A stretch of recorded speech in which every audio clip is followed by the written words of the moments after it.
Марс және Қабанбай. Бұл жігіттер екі түрлі планетада туып өскен. Оларды ортақ ештеңе байланыстырмайды, біреуінен басқа. Бір ғана соққымен жеңу үшін олар өздерінің қара күшін пайдаланады.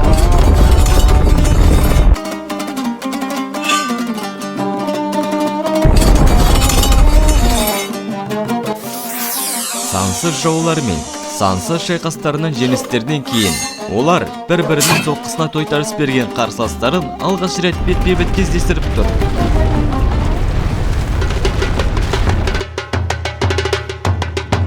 Олардың күштері бірдей. Олардың күштері бір-біріне жарасып тұр. Бұл күтпеген жағдай.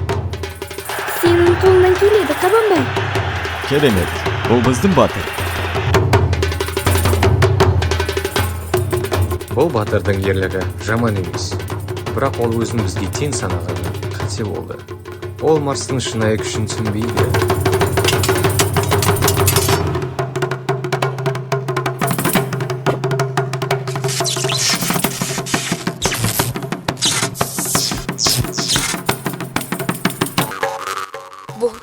Бұл дегеніміз... Не бұл?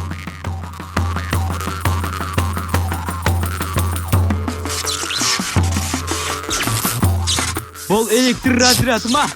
Марс босансып еді, бірақ ол қазір екі қолмен қылышын ұстады.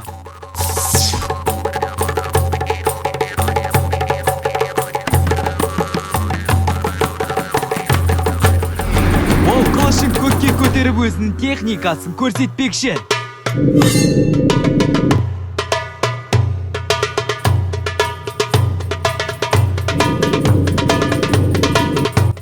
Ей, мынауын не істейін деп жатыр өзі? Шабуыл жасамақшы. Марс өзін толықтай көрсетпекші ме? Оның іші пысты ма? Жоқ, мен олай ойламаймын. Оның бұл батырға деген кішігірім құрметі қойдай болса керек. Шынымен де, әйтпесе қылышты найзағайды қарапайым батырға қолданбас еді. 7 миллион жыл бұрын марсиандықтар өркениеті дамыды. Ешкім ойламаған еді Марс планетасы Анду объектісіне айналатынын. Олар марсиандықтарға қарағанда дамыған жаратылыс еді. Марсиандықтар күнделікті ісімен айналысып жүргенде, оларды тексеріп зерттеп жүрді. Былайша айтқанда адам телескопта майда бактерияның көбеюін қалай зерттесе, марсиандықтар сырттай солай зерттеген. Марсиандықтар планетасында тек өздерінің билігін құрып жүргенде, ғаламдық кеңістікте арам оймен көздеген жоғарғы санаттағы келімсектер, ешбір мінезбен аяу сезімі жоқ жаратылыстар марсиандықтарға қарсы өздерінің жоспарын құрып жүзеге асыра бастады. Кенеттен аспаннан күн күркіреп найзағайлар ойнай бастады. Жер сілкініп жердің астынан алып треножниктер шыға бастады. Марсиандықтар ештеңеге алаңдамай, ауыз біршілігі құрып, тым еркінсініп кеткен еді. Келімсектер осы бір кезді күтіп, планетасын жаулап алмақшы болды. Марсиандықтарды құртып, келімсектер өз өркениетін құрғысы келді. Марсиандықтар үшін еш мүмкіндік қалған жоқ еді.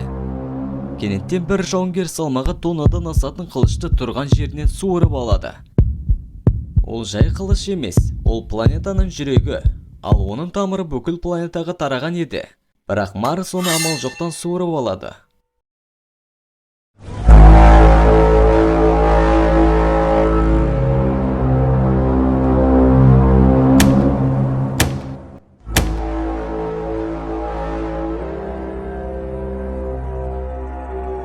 Олар өзі осы жерде. Бізді тек өлім күтіп тұр. Бәрі бітті.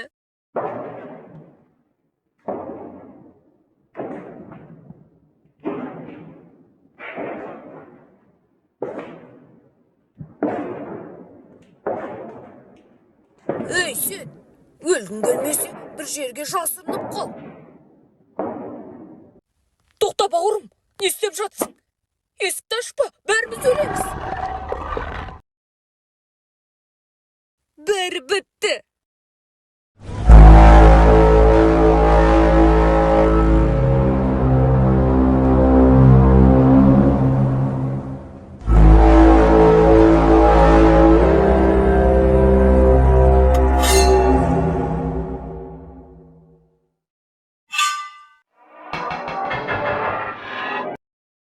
Басқалары оңайлықпен жеңіліп жатқанда, Марс үшін жай ғана ойыншық болды, ойнап сындыра салатын.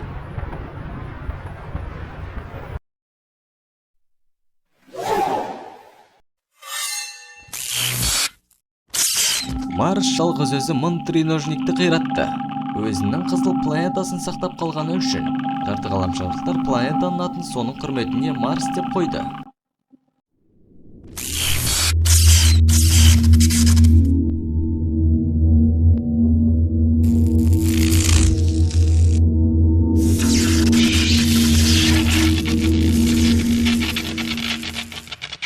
Ей, батыр, ойын аяқталды. Айыр оны. Марс үшін бұл түк емес. Оны өлтір.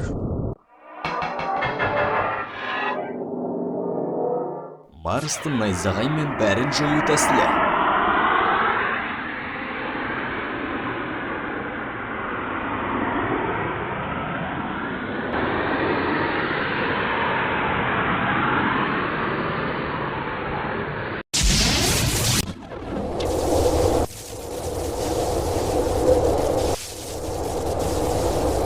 Осымен турнирдің бірінші раунды біткен сияқты.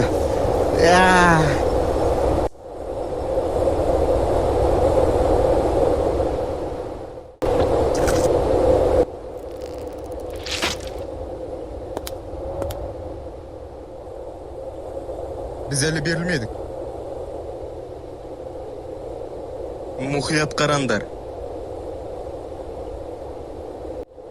Көз алдарында Қазақстан тарихы қалай өзгеріп жатқанын қараңдар.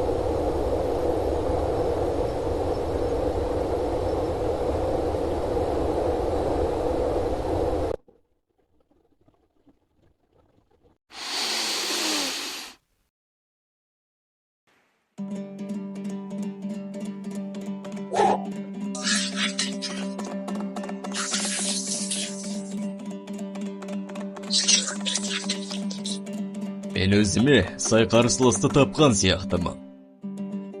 Бұл қалай? Жарайсың, Қабанбай. Батыр үшін қарапайым нәтиже. Ой, Томар.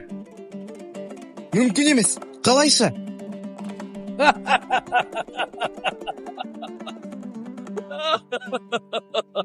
Марстың көкірегінен қан шашырап жатыр. Қабанбай батыр Марсқа найза сұғып жаралады. Көрдіңдер ме жартығаламшылықты? Қабанбай батыр ешкімнен жеңіліп көрмеген. Білектің күшімен, найзаның күшімен Қабанбайдың батырлығы кез келген жаудың бетін қайтарған. Марсты жер тұрғыны жаралады ма? Мүмкін емес. Бұл мүмкін болмау керек. Осы бір кезде Марс планетасының ең мықты жауынгері Марс және Қазақстан тарихындағы ең мықты Қабанбай батыр бір түрлі болса да екеуі бір ойда болды. Егерде екеуміз бір планетада туылғанда, жоқ, керісінше бір расада бір елде туылсақ, біз дос болар ма едік? Сен менің қарсыласым болғаның қандай өкінішті?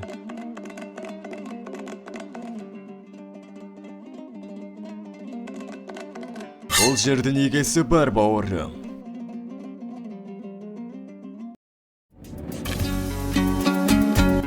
Қабанбай қажолы. Азан шақырып қойған есімі Ерасыл, Шығыс Қазақстан облысының Біржар айдының барлық тауында дүние келген.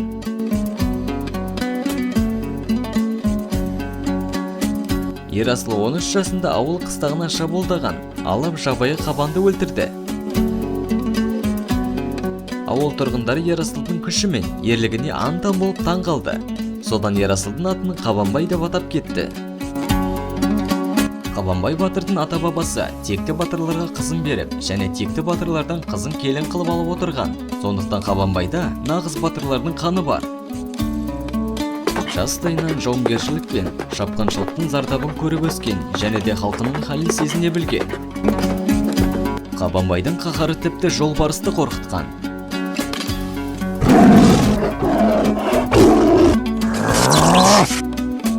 Ол қарсы келген кез келген қарсыласын өлтірген. Ол қытайлармен алысып шайқасып жүрген кезде Қабанбай есімі бүкіл Қазақстанға таралды. азын-аулақ әскерімен өзінің 2-3 есе көп әскерімен соғысып, оларды қайда көмеміз деп әскеріне демеу беріп отты. Қаншама шапқыншылыққа тойтарыс беріп, ешқашан жеңіліс таппаған. Қабанбай басқа да Наурызбай, Бөгенбай және жас батырларымен әскери санын көбейтіп отты. Ол тек елінің тыныштығы мен бейбітшілігін қалады. Және ағасының кегін қайтарып жоңғарларды түп тамырымен құртты. Қабанбай үшін лайықты қарсылас өмірінде жолықпады.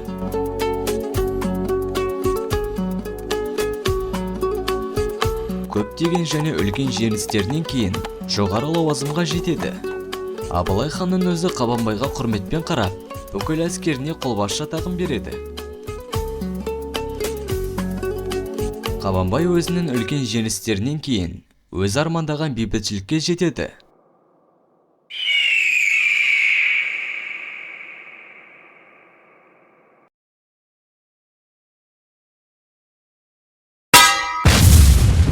Ақырында мен өз бар күшімді көрсетейін, қарсыласымды кездестірдім. Қолбасшы ел үшін кез келген айқасқа дайын. Мына көрініс біртүрлі сияқты.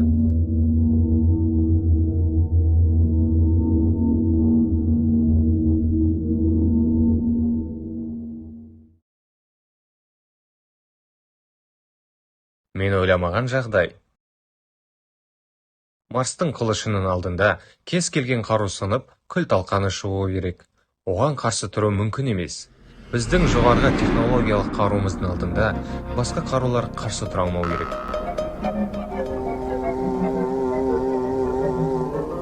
Тоқтай тұр.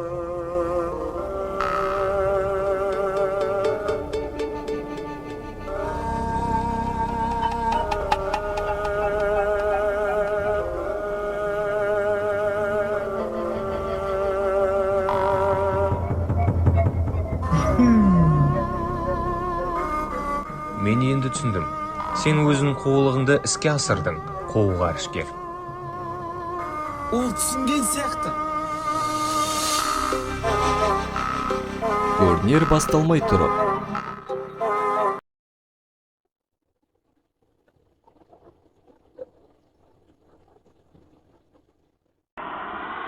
Бірінші болып шайқасқа шығатын Қабанбай батыр ма?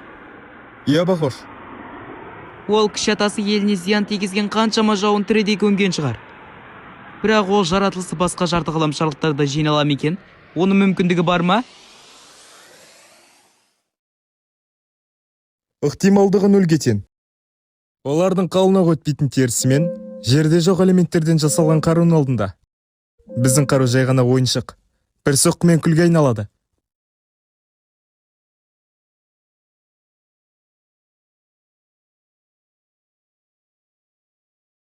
Похож, адамдар жарты ғаламшарлықтарда жиналмайды. Біз жеңілдік па сонда? Бірақ, мен олардың әлсіз тұстарын білем. Біз қарсы тұра аламыз.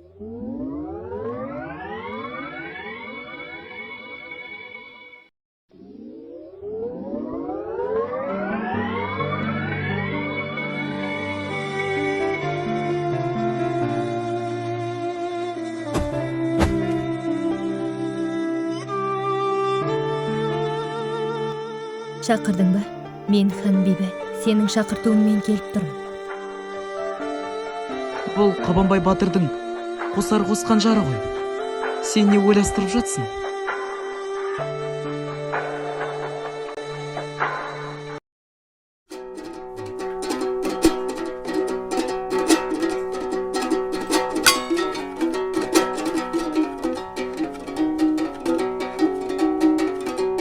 Қызық енді басталды.